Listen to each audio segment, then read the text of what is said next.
देखो बच्चा, अभी हम जो है आज से शुरू करेंगे संज्ञा। ठीक है, आपकी लूसेंट जो किताब है उसमें एक चैप्टर लिखा हुआ है संज्ञा से अव्यय तक। ठीक है, तो उस चैप्टर में देखोगे तो बहुत सारे आपको टॉपिक मिलेंगे, छोटे छोटे छोटे छोटे। ठीक है, जबकि अदर जो किताबें होती हैं उसमें संज्ञा अलग से पढ़ाया जाएगा, सर्वनाम अलग से पढ़ाया जाएगा, विशेषण अलग से पढ़ाया जाएगा। तो ये है क्या, यानी ये जो पूरा एक तरीके से संज्ञा की जो है, एक तरीके से आप देखोगे संज्ञा से अव्यय तक, इसमें पूरी एक तरीके से स्ट्रक्चर्ड होता है, एक फैमिली होती है पूरी एक तरीके से। ठीक है, तो किसको किसको पढ़ना है वो हम लोग यहाँ पर जानेंगे। संज्ञा होता क्या है वो भी हम आपको बाद में समझाते हैं। सबसे पहले हम ये देखेंगे शब्द भेद, क्योंकि आपको जब भी हम शुरू करते हैं पर्यायवाची जो भी, तो शब्द भेद आपको स्ट्रक्चर बना करके जरूर समझाते हैं।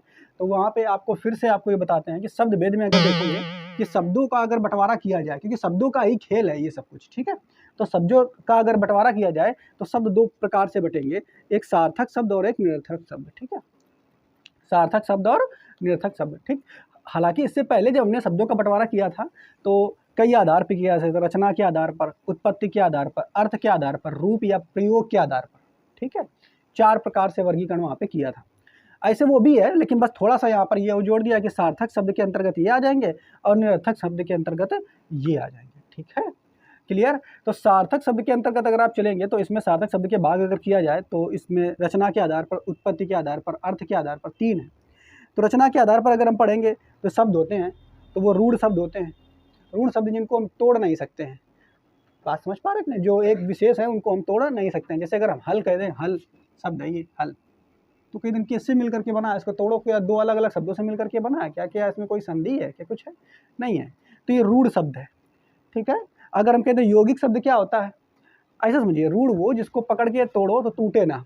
ठीक है, 2 भागों में ना टूटे, ना उसमें समास निकले, ना संधि निकले, ना उपसर्ग, ना प्रत्यय, टूटे ही ना। ठीक है, तो वो तुम्हारा क्या हो जाएंगे, रूढ़ शब्द। कैसे हो जाएंगे, रूढ़। यौगिक शब्द वे होते हैं जो 2 या 2 से अधिक सार्थक शब्दों से मिलकर के बने होते हैं। समास के ज़्यादातर उदाहरण जो है वो यौगिक शब्दों से ही लिए गए हैं। हमने आपको बताया था, समास पढ़ाया था, आपको याद होगा।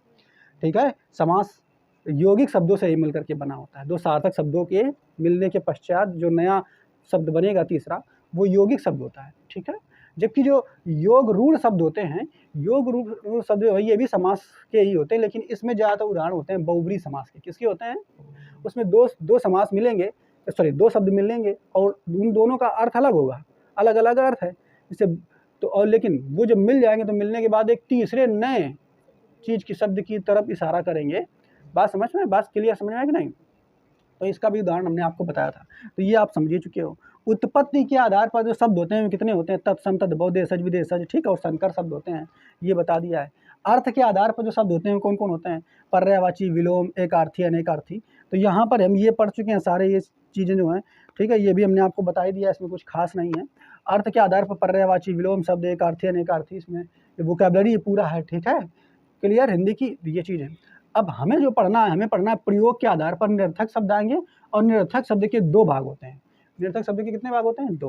पहला होता है विकारी और दूसरा होता है अविकारी।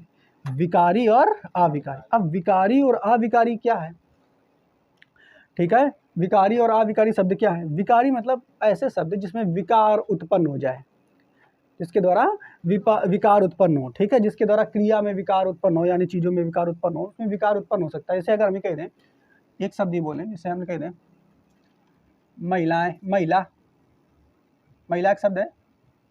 ठीक है, अगर इसका बहुवचन बनाया तो महिलाएं हो जाएगा, क्या हो जाएगा, महिला। तो शब्द बदला कि नहीं, चेंज हुआ कि नहीं, महिलाएं बदल गया। इसे हमने कहते हैं, और कोई भी शब्द आप ले सकते हो जो बदल सकता है, जो उसमें मतलब जरा सा भी बदलाव आ जाए तो वे सारे के सारे शब्द विकारी के अंतर्गत आ जाएंगे। ठीक है, क्लियर। तो जो विकारी के अंतर्गत शब्द आते हैं वे होते हैं संज्ञा, सर्वनाम, विशेषण और क्रिया।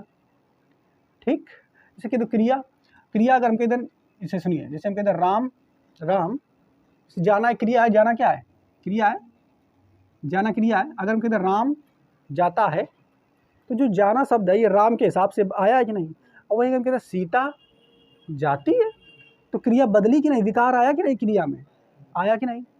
तो इसी तरीके से जो ये 4 आपको दिखाई दे रहे हैं, संज्ञा, सर्वनाम, विशेषण और क्रिया, इन चारों में किसी न किसी प्रकार का विकार आ सकता है। वो विकार या तो वचन के आधार पर आ जाए, विकार या तो लिंग के आधार पे हो सकता है, अनेक आधारों पर विकार उत्पन्न हो सकता है। बात समझ पाए? जब वाक्य में हम इनको प्रयोग करेंगे तो इनमें संज्ञा में, सर्वनाम में, विशेषण में, ठीक है। जैसे हमने कह दिया, जैसे एक ये शब्द देखिए विशेषण, विशेषण एक मान लीजिए ये शब्द है बहुत, ठीक है। बहुत क्या हो जाएगा? तो बहुत कुछ भी किसी के आगे लगा दो, बहुत लोग, ठीक है। बात समझ पाए? तो बहुत लोग, अब ये जो बहुत है ये तुम्हारा किसके अंतर्गत आ जाएगा? विशेषण के अंदर, ठीक है। क्लियर? अब बहुत हमें इसके आगे अगर हम कहते हैं बहुत अधिक लोग, ठीक है, तब भी तो उसका अर्थ सेम है लगभग, लेकिन विकार उत्पन्न हो गया। तो इनमें विकार उत्पन्न हो सकता है, इसीलिए इनको विकारी कहते हैं। विकार किसके द्वारा उत्पन्न हो सकता है वो हम आपको डिटेल में तब पढ़ाएंगे जब ये विकारी शब्द के अंतर्गत ये वाला विकारी वाला आएगा, अविकारी वाला आएगा, तब इसको और अविकारी वाला जब पढ़ाएंगे आपको तब बहुत क्लियर स्पष्ट होगा। अब अविकारी शब्द क्या होते हैं? जो मतलब बदले ही ना। आप वाक्य में चाहे संज्ञा, आप वाक्य में चाहे वचन बदलो, आप वाक्य में चाहे वचन के अलावा लिंग बदलो, ठीक है, विकार जिसमें उत्पन्न ही ना हो वो क्या कहलाएंगे? अविकारी। जैसे अगर हम ये कह दें, जैसे राम और श्याम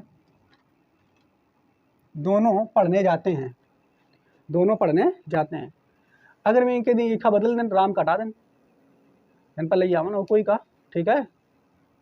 शीला और श्याम दोनों पढ़ने जाते हैं। तो जो ये और शब्द आपको दिखाई दे रहा है इसमें कोई विकार आएगा क्या? और जैसा है वैसा ही रहेगा, कोई विकार आएगा क्या? तो और जो है ये अविकारी है। क्या ऐसा है? तो इनको जब डिटेल में पढ़ाएंगे तब आपको बताएंगे, ठीक है। एक तरीके का और क्या है, कंजक्शन जो अंग्रेजी में पढ़ते हैं आप लोग वही है, ठीक है। क्लियर? जैसे अगर हम कह दें कोई भी, आप समझिए, जैसे मान लो हम कह दें कोई व्यक्ति खत्म हो गया, कोई मान लो आदमी खत्म हो गया, व्यक्ति पुरुषवाचक, मान लो रमेश समाप्त हो गया, तुम न्यूज़ मिली, तुम कहोगे ओह रमेश समाप्त हो गया, ख़त्म हो गया। और उसी का कोई महिला अगर ख़त्म हो जाए तो वो जो है वो दुख वाला ओह उसके लिए भी निकलेगा। ऐसा तो नहीं कहोगे कि अगर हम कहते हैं रमेश की जगह कोई महिला अगर हो, ठीक है, किसी महिला का नाम जैसे कमला, कमला ख़त्म हो गई, ठीक है, तो ऐसा आदमी थोड़ा ओ ही स्त्रीवाचक थोड़ा हो जाए, ओ ही निकलेगा। तो जो बात समझ पाए, लिंग वचन के द्वारा जिन शब्दों में विकार उत्पन्न नहीं होता है वो अविकारी कहलाते हैं। क्या कहलाते हैं?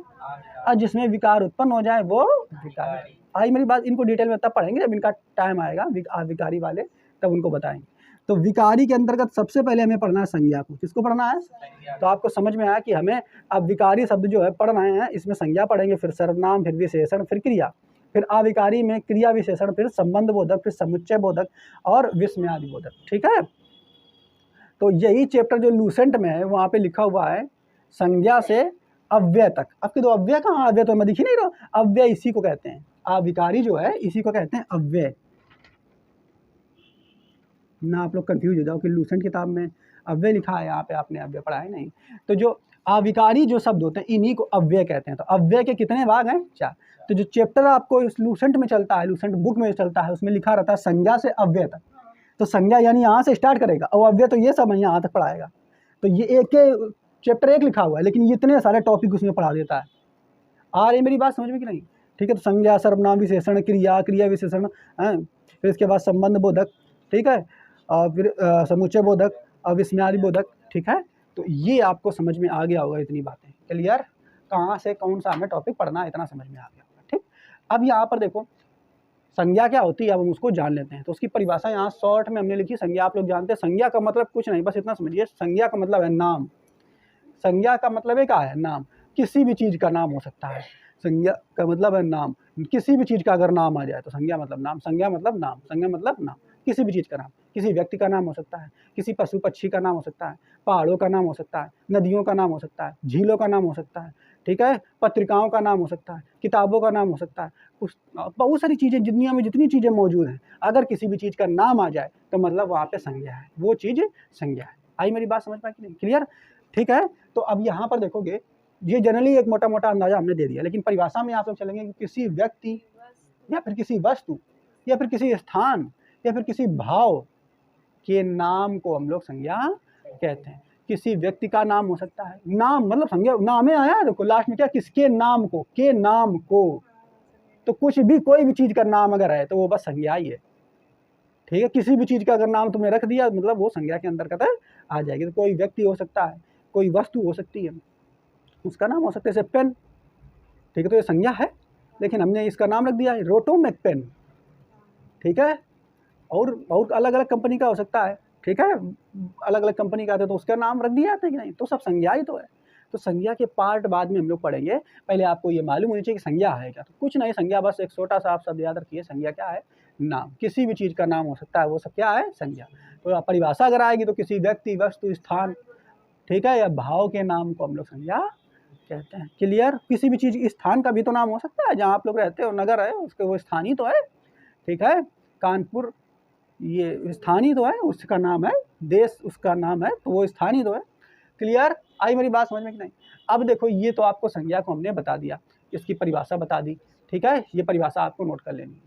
अब इसके बाद देखो यहाँ पर एक चीज़ और, एक चीज़ छूट गई है।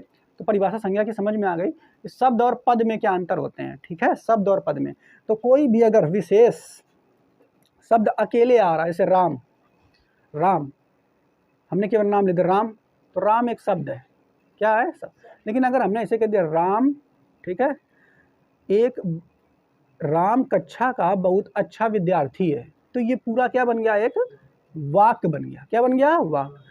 अब जो इस वाक्य में जो राम है, राम शब्द, इसको राम जो शब्द है, उस वाक्य में जो लगा हुआ राम शब्द है, ये उस वाक्य का एक पद होगा। क्या होगा, पद। मेरी बात समझ में आ रही है कि नहीं। जैसे हमने बताया, पिताजी ने तुम्हारे नाम को बुलाया, बुलाया तुमको नाम लेकर के, ठीक है, केवल अगर नाम लिया तो वो शब्द हो गया। लेकिन अगर राम नाम लेकर बुलाया, ठीक है, जैसे तुम्हारा नाम रमेश है, तो रमेश यहाँ आओ, ऐसे बोला, रमेश यहाँ आओ, तो एक पूरा वाक्य हो गया कि नहीं। अब इस वाक्य में जो तुम्हारा नाम है वो क्या हो गया, उसका एक पद। पद मतलब एक हिस्सा हो गया। आ रही मेरी बात समझ में कि नहीं। तो शब्द अगर किसी वाक्य में रख दिया जाए, वाक्य में प्रयोग करके रख दिया जाए, तो वही शब्द क्या बन जाता है, पद। तो यही लिखा हुआ है, शब्द और पद में अंतर क्या है कि जब शब्द स्वतंत्र रूप से प्रयुक्त होते हैं, ठीक है, और वाक्य के बाहर होता है तो वो शब्द कहलाता है। जब शब्द जो है स्वतंत्र रूप से अलग होता है, वाक्य में नहीं प्रयोग होता है, वाक्य से बाहर होता है, तब वो क्या कहलाता है, शब्द। और जब शब्द वाक्य के अंग के रूप में प्रयुक्त होता है तो वही शब्द क्या कहलाता है, पद कहलाता है। क्लियर, ये बात हमने शब्द भेद तो बता ही दिया आपको। ठीक है, अब यहाँ पर पद के कुछ भेद होते हैं, तो पद के जो भेद हैं यही है, संज्ञा, सर्वनाम, विशेषण, क्रिया और अव्यय। तो ये 5 है, 5 के अंतर्गत तो अव्यय में सभी आ जाएंगे। तो पद के जो हिस्सा है, ये सब अगर देखा जाए सभी हिस्सा है। तो आपकी लूसेंट किताब में ऐसे दिया है कि पद के 5 हिस्से हैं, 1 2 3 4 5, संज्ञा, सर्वनाम, विशेषण, क्रिया और अव्यय। अव्यय के अंतर्गत ये सारे आ जाते हैं, अव्यय में बाद में करेंगे तो आ जाते हैं। ठीक है, तो ये बात भी आप याद रखेंगे। अब संज्ञा क्या होती है वो हमने आपको समझा दिया। संज्ञा किसी व्यक्ति या वस्तु या स्थान, किसी भी चीज़ या गुणों का नाम हो सकती है। ठीक है, अब संज्ञा जो है, इसका काम क्या है भाई, संज्ञा के कार्य मतलब संज्ञा के द्वारा क्या चीज़ है पता चलेगी हमको। तो कुछ नहीं, संज्ञा के द्वारा नाम पता चलता है और थोड़ा कुछ पता चलता है। तो लिखा हुआ देखो, संज्ञा के द्वारा किसी व्यक्ति का नाम पता चलता है, नदियों के, पहाड़ों के, किसी राज्य का नाम पता चलेगा, किसी देशों के नाम पता चलेंगे, महादेशों के नाम, पुस्तकों के, पत्रिकाओं के, दिन के, महीनों के, वर्षों के, चीज़ों के नाम पता चल जाएंगे। आदि के बस नामों का बोध कराना ही संज्ञा का काम है। संज्ञा का काम क्या है, नामों का बोध कराना। ऐसी बहुत सारी चीज़ें हो सकती हैं। आदि में लिख दिया, आदि का मतलब और बहुत हो सकती है, जहाँ कहीं आदि शब्द लग गया मतलब और भी आगे हो सकते हैं। ठीक है, आगे देखो, इसके अलावा ये क्या, पशु पक्षियों, मिठाइयों, ठीक है, सवारियों आदि का बोध कराते हैं। इसके अलावा संज्ञा जो है समूह का बोध कराती है। किसका कराती है, समूह मतलब जानते हो ना, जहाँ लोग इकट्ठा होते हैं, किसी भी चीज़ का जो झुंड हो वो समूह ही कहलाता है। ठीक है, क्लियर। जैसे गुलदस्ता, तो गुलदस्ता जो है ये क्या, फूलों का एक समूह है। तो समूह का बोध जो है कौन कराता है, संज्ञा कराता है। किसी चीज़ का नाम का बोध संज्ञा कराता है। इसके अलावा ये धातु या द्रव्य का बोध कराता है। सीधा द्रव्य याद रखिए, द्रव्य या पदार्थ का बोध जो है संज्ञा कराती है, इसीलिए पदार्थवाचक संज्ञा इसमें आगे बढ़ेगी। आगे देखिए, इसके अलावा व्यक्ति या पदार्थों के भाव, ठीक है, धर्म, गुण आदि का बोध कराती है संज्ञा। अब तो भाव, धर्म, गुण, तो गुण जैसे हमने कह दिया रमेश बहुत ईमानदार है, तो जो ईमानदार है ये क्या हो गया, उसका गुण है एक तरीके से। तो इसका भी बोध कौन करा रही है, संज्ञा। तो संज्ञा कई चीज़ों का बोध कराती है। संज्ञा जो है किसी भी बहुत सारी चीज़ों का नामों का बोध करा सकती है। संज्ञा जो है वस्तु, ठीक है। संज्ञा जो है पदार्थों का बोध करा सकती है। संज्ञा जो है इसके अलावा भाव गुण आदि का बोध करा सकती है। ये कार रोग है संज्ञा के, हालांकि ठीक है, इतनी आवश्यक नहीं लेकिन पता होना चाहिए। अब हम लोग क्या करेंगे, संज्ञा के भेद पढ़ेंगे कि संज्ञा कितने टाइप की होती है, कितने प्रकार की होती है। तो मेन रूप से अगर आपसे पूछा जाए कि संज्ञा कितने प्रकार से होती है, तो जो इस देखिए, पहले एक चीज़ देखिए, संज्ञा का यहाँ बंटवारा करने जा रहे हैं, तो संज्ञा कितने प्रकार की हो सकती है, ठीक।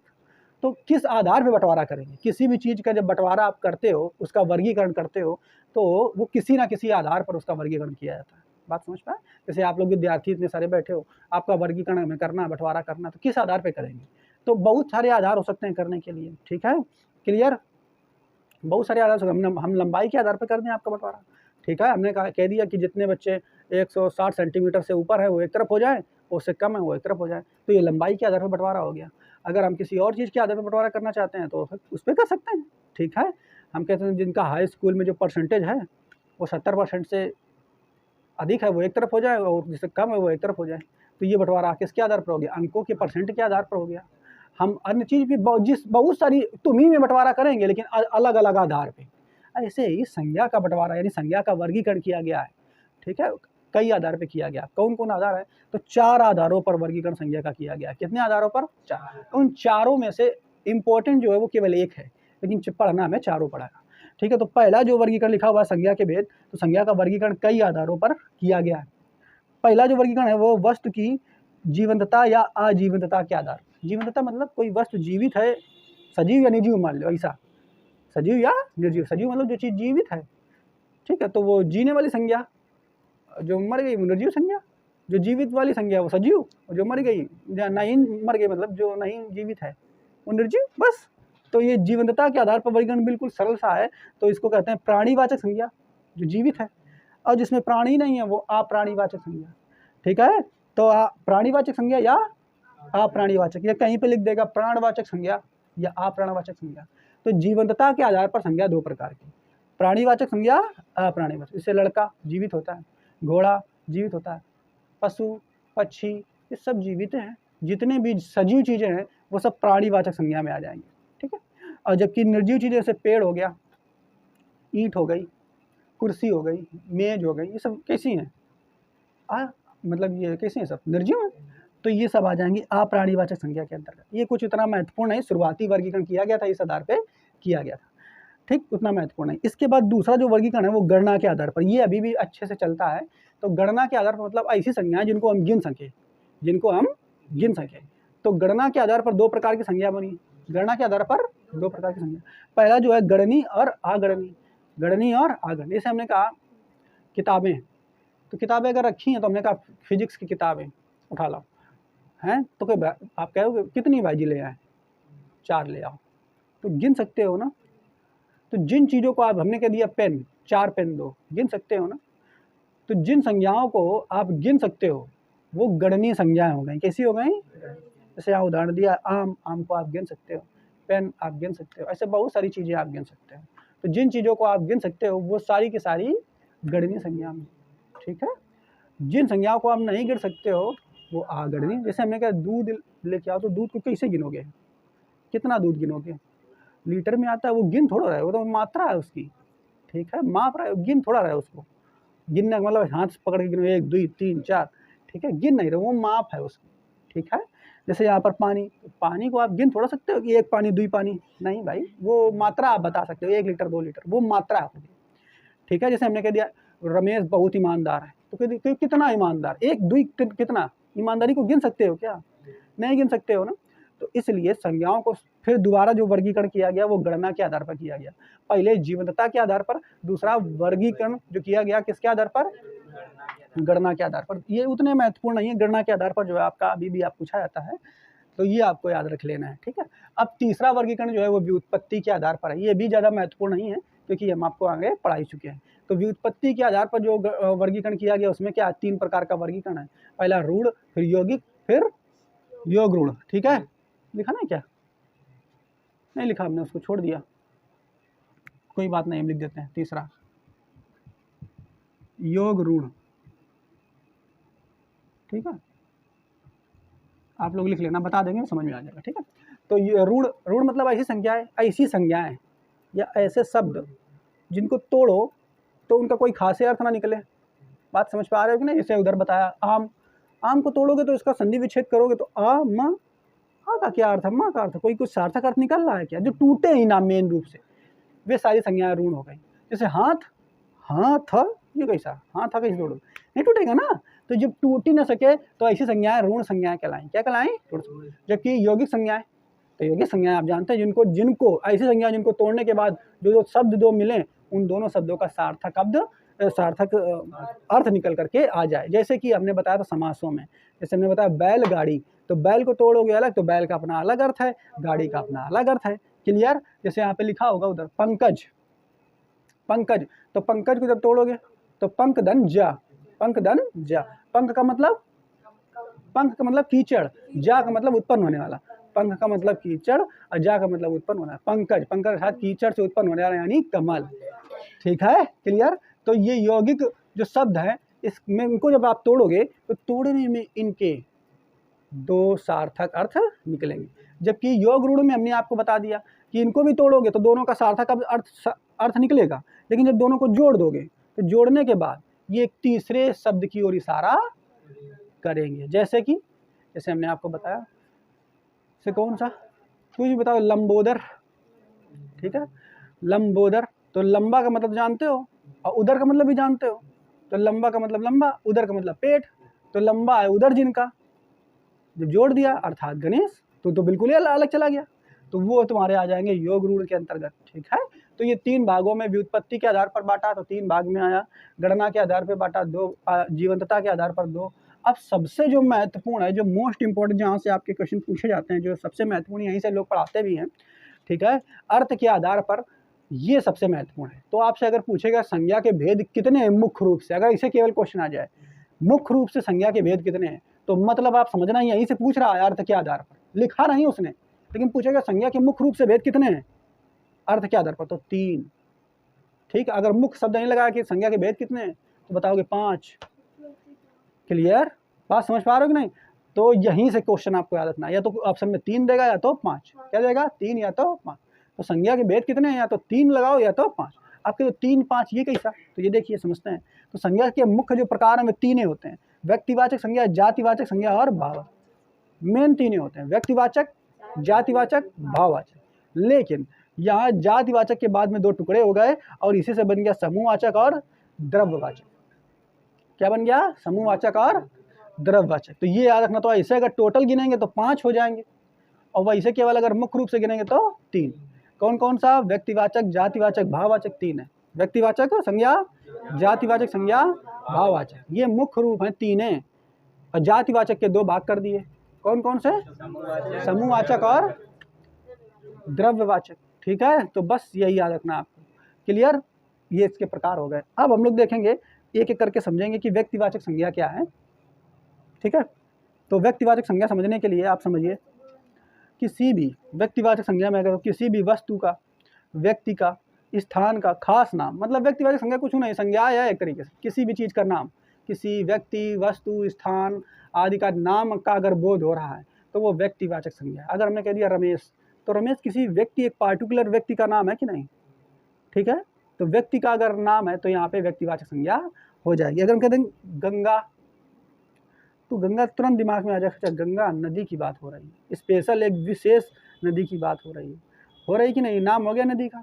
अगर हम कह दिए हिमालय, तो जैसे हिमालय का आएंगे तो तुरंत अच्छा हिमालय वो पर्वत, तुरंत विशेष चीज़ की बात हो रही है, विशेष वस्तु का नाम का बोध हो रहा है कि नहीं?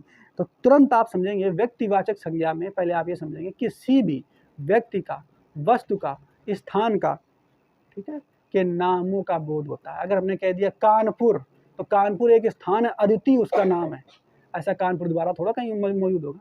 तो आप किस कानपुर की बात कर रहे हैं? कानपुर एक जगह का नाम है, अर्थात यहाँ पर व्यक्तिवाचक संज्ञा होगी। क्या होगी? आ रही मेरी बात समझ में कि नहीं? ठीक है? तो व्यक्तिवाचक संज्ञा हमने बता दिया आपको, वस्तु, व्यक्ति या स्थान के खास नाम जो हैं उनको हम लोग व्यक्तिवाचक संज्ञा के अंतर्गत रखते हैं। जैसे गंगा, तो गंगा दिमाग में तुरंत आएगा। जैसे तुलसीदास, अच्छा तुलसीदास तुरंत, अच्छा तुलसीदास व्यक्ति रहा है, लेकिन व्यक्ति में कवि रहा है, तो कवि का नाम हो गया स्पेशल। लेकिन अगर हम कहते हैं कवि अगर कह दिए तो कवि तो बहुत हो सकते हैं ना। और जहाँ कहीं बहुत लोगों की बात हो जाए, बहुत चीज़ों की बात हो जाए एक पार्टिकुलर शब्द से, वहाँ हो जाएगी जातिवाचक संज्ञा। क्या हो जाएगी? जाति। आई मेरी बात समझ में कि नहीं? अभी आपको बताएंगे अंतर, तब क्लियर समझ में आएगा। ठीक है, तो व्यक्तिवाचक आपको थोड़ा बहुत समझ में आया, दोनों में अंतर अभी आपको क्लियर बताएंगे। आया समझ में कि नहीं? बताओ। अब दूसरा है जातिवाचक संज्ञा। तो जातिवाचक संज्ञा जो है वो किसी वस्तु या प्राणी की संपूर्ण जाति का बोध कराती है। ठीक है, यानी जातिवाचक नाम है उसका, जातिवाचक संज्ञा। जातिवाचक संज्ञा मतलब एक शब्द बोलो पूरी जाति की जाति आ जाएगी। ठीक है, क्लियर? जैसे हमने कह दिया पक्षी, तो पक्षी तो तमाम है, पक्षियों के अंतर्गत कौवा आ जाएगा, तोता आ जाएगा, चिड़ैया, हंस, सब कुछ आ जाएंगे ना, अलग अलग प्रकार की जितने पक्षी हैं।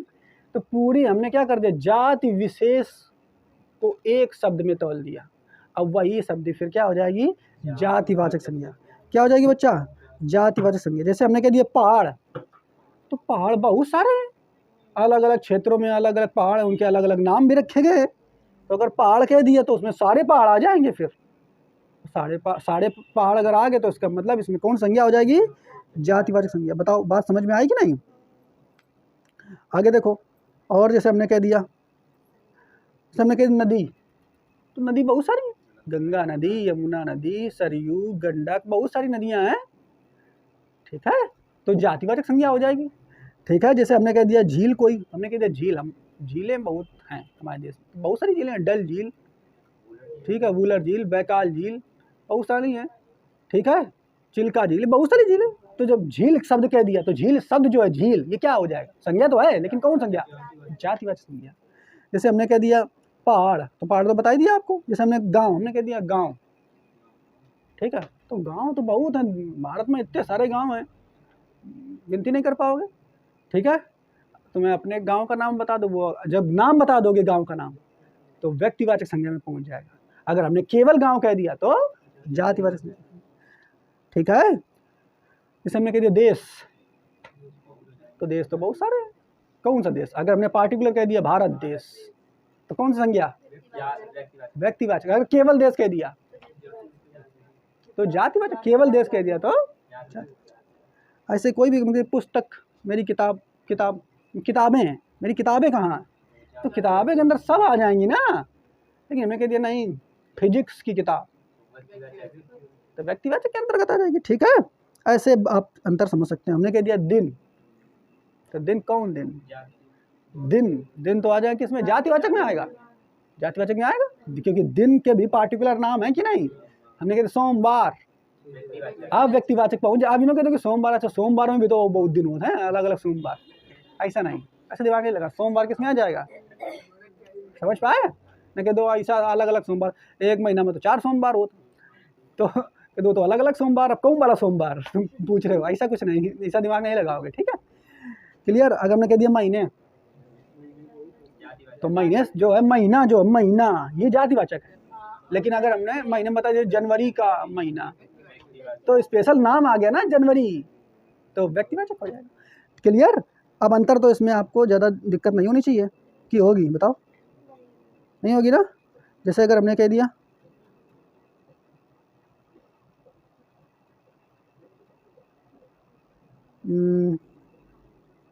जैसे मैं कह दिया आम, तो आम में क्या आ जाएगा? आम जो है, आम अगर ध्यान से देखोगे तो अगर हम केवल एक शब्द लाएं फल, इसमें थोड़ा सा संशय हो सकता है। हमने कह दिया फल, तो फल के अंतर्गत आम, केला, सब कुछ आ जाएगा। तो जो फल है ये क्या हो जाएगा? जातिवाचक। लेकिन यहाँ पर इस तरीके से देखेंगे तो आम जो है क्या हो जाएगा? व्यक्तिवाचक। लेकिन अगर यूँ देखो, आम के भी तो कैटेगरी हो, दशहरी आम है, फिर वो कौन लंगड़ा आम, अब यहाँ कैटेगरी करो, इस हिसाब से देखोगे तो आम तुम्हारा इस हिसाब से भी हो जाएगा, आम हो जाएगा जातिवाचक, और उसके जो रूप हैं तमाम भाग हो जाएंगे व्यक्तिवाचक। आ रही बात समझ में कि नहीं? तो ये आपको देखना कि कौन कितना टूट सकता है स्पेशल। ठीक है, उस हिसाब से वो तुमको, अगर मान लो इसे दे रहा है, पहले बात केवल दे दिया तुमने, क्या ऐसे दे दिया, बताइए दशहरी आम, ठीक, कौन सी संज्ञा है इसमें? संज्ञा, सही पूछ रहे हैं?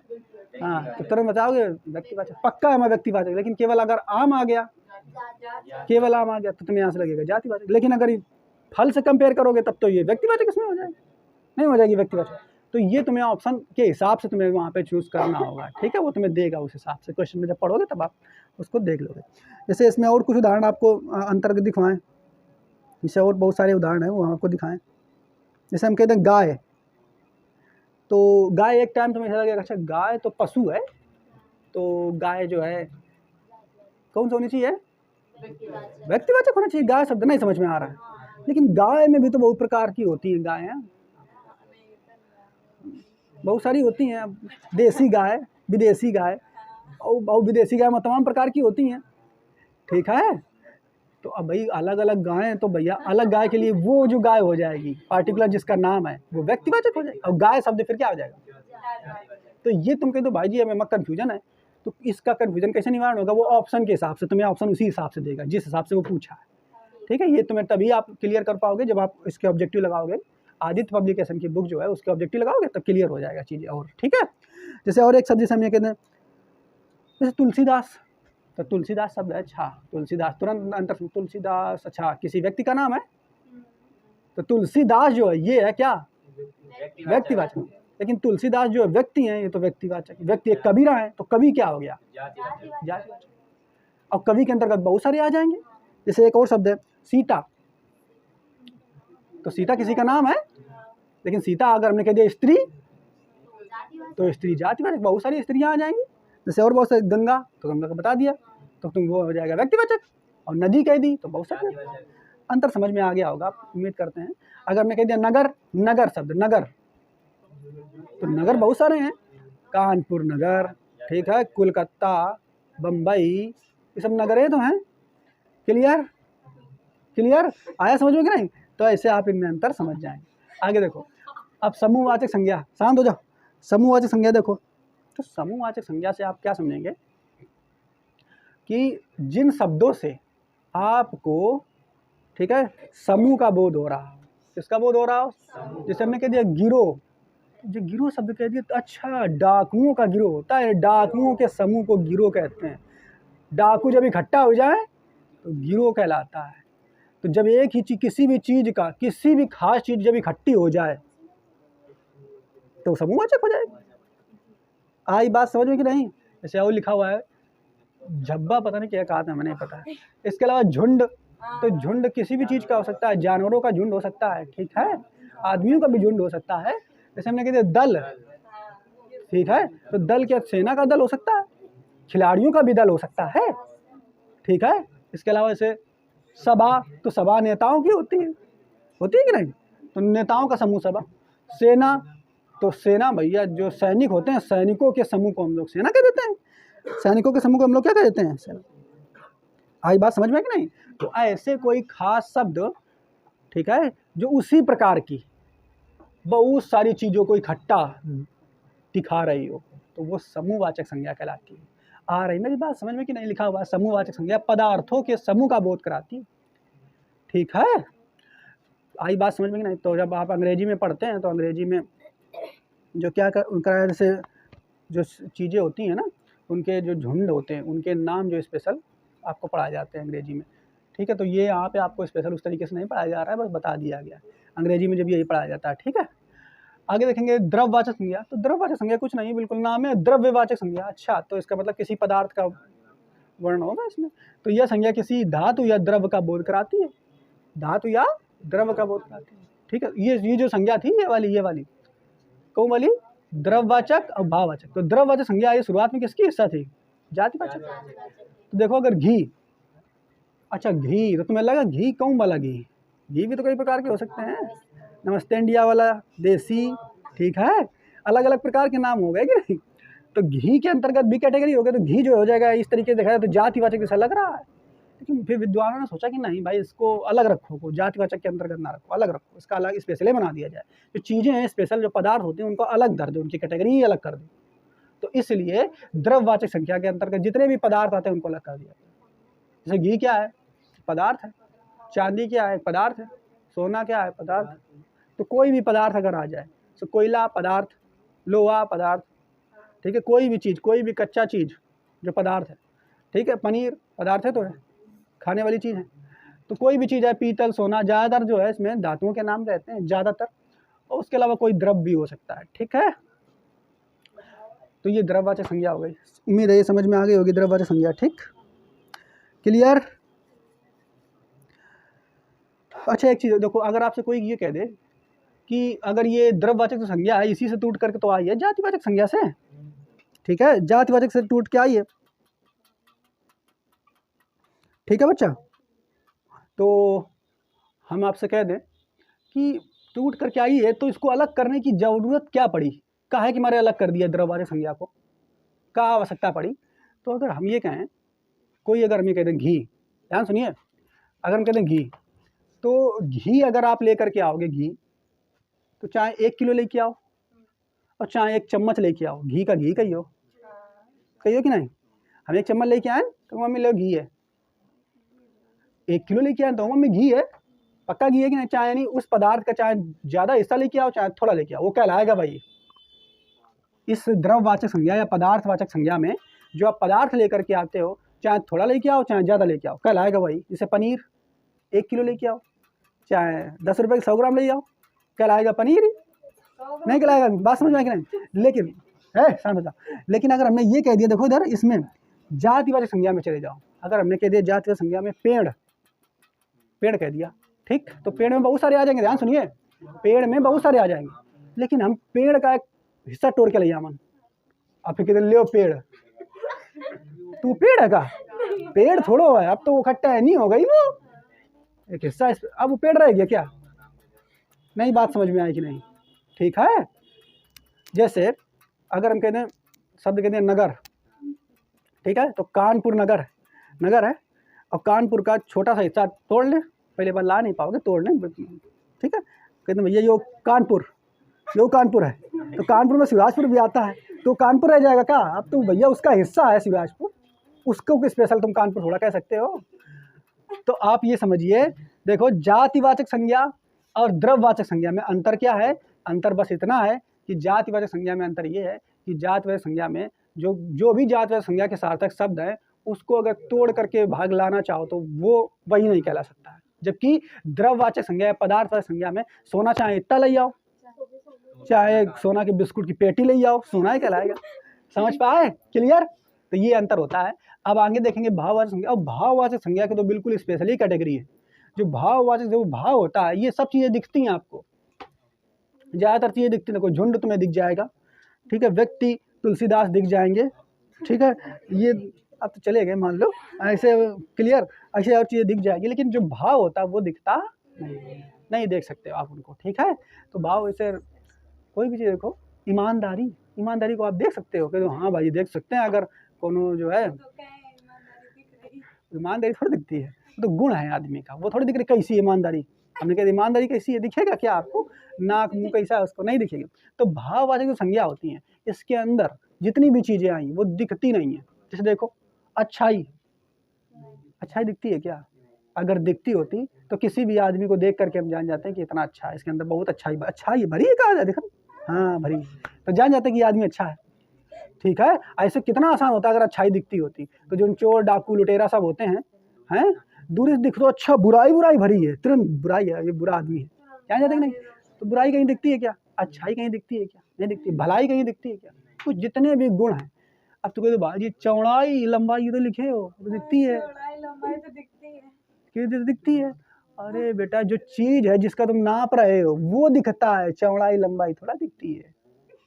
जैसे अगर हमने कह दिया बोर्ड है 1 मीटर लंबा है, ठीक है, तो बोर्ड दिख रहा है तुम्हें 1 मीटर, बोर्ड को तुमने नाप दिया इतना, तो बोर्ड दिख रहा है, लंबाई कहाँ दिख रही है, नहीं बात समझ में आई, नहीं पल्ले पड़ी, सोचो जाके, ठीक है। तो ये इसमें मिठास हमने कहा कोई भी चीज़ है, जैसे शांत हो जा, कोई मुझे मिठाई का रख दिया, मान लो एक छेना इतना बड़ा सा है तुम्हारे सामने, तो छेना रखा है तो तुम खा चुके हो, जीभ से टेस्ट ले चुके हो, तब तो जाने हो मीठा होगा, ठीक। और जिसने कभी खाया ना हो, छेना देखा ही ना हो, तुम्हारे सामने कोई ऐसी रेसिपी चाइना की उठा के धर देना के हैं जो मीठी हो और एक कड़वी हो, कि देखो बताओ कौन मीठी कौन, केमा मिठाई ज़्यादा केमा कड़वा ज़्यादा, बता पाओगे, नहीं बता पाओगे, क्योंकि मिठास किसमें है वो दिख रही है क्या, नहीं दिख रही, वो तो जब खाओगे तब पता चलेगा, ठीक है। तो भाव है ये तुम्हारा, तो जान पाओगे। तो इसमें जो है वीरता, अब आदमी कोई वीर है कि नहीं है कैसे पता चलेगा? देख के जान जाओगे क्या उसको? नहीं, वो जब उसने काम किए इस तरीके के तब तुम जानेंगे कि इसके अंदर वीरता का भाव है। क्लियर? तो किसी भी आदमी के अंदर जो गुण होते हैं, भाव होते हैं, वो सारे के सारे भाववाचक संज्ञा में आ जाएंगे। ठीक है, इसमें कुछ दिखाई नहीं देता। क्लियर? तो उम्मीद करते हैं ये सब पूरा आपको क्लियर हो गया होगा। जितने भी तरीके से संज्ञा को आपको पढ़ाना था हमने आपको बता दिया है, और इनको इसी तरीके से आपको बांट के पढ़ना है। ठीक बच्चा?